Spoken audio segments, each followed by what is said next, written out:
But like happens so often, about the time the bull started in, I felt a swirl hit the back of my neck. When the big bull got directly in front of us, you can see him jump as he got a full whiff of our scent. My heart sank as I expected him to bolt and run. He looked towards the blind to try to figure out where we are, then directly at us. I had plenty of time to look him over, and he was an intimidating animal. He was a solid chunk of muscle and bad attitude, standing in the open only 50 yards away from us. I'm very confident with my bow and its killing ability, but I have to admit, finally getting to look into the eyes of Black Death, my arrows seemed a little puny in comparison.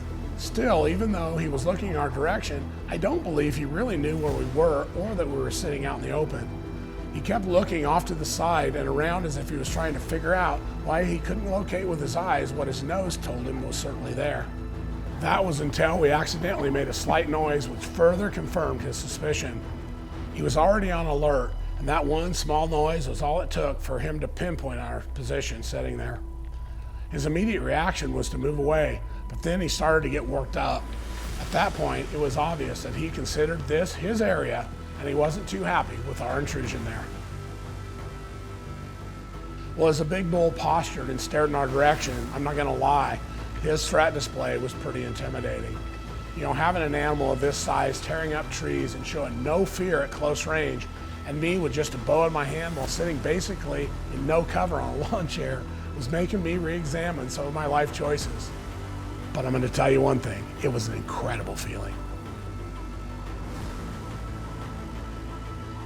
The more he raked the tree, the more concerned Rich and I became.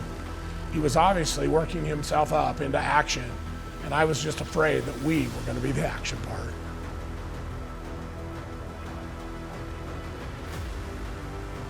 In all my years of bow hunting, this is about as sketchy a situation as I've ever been in. Sitting out in that chair, I felt completely vulnerable. I knew that if he worked himself up enough, he'd come, and we'd only have seconds before he was on us. Even if he did give me the broadside shot that I needed, I was near certain that it would provoke a charge.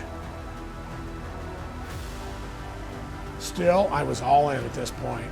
I had no choice but to sit and see how it was all going to play out, while staying fully focused on making a perfect shot if it presented itself. Rich would have to take charge with his rifle if it all went bad after that.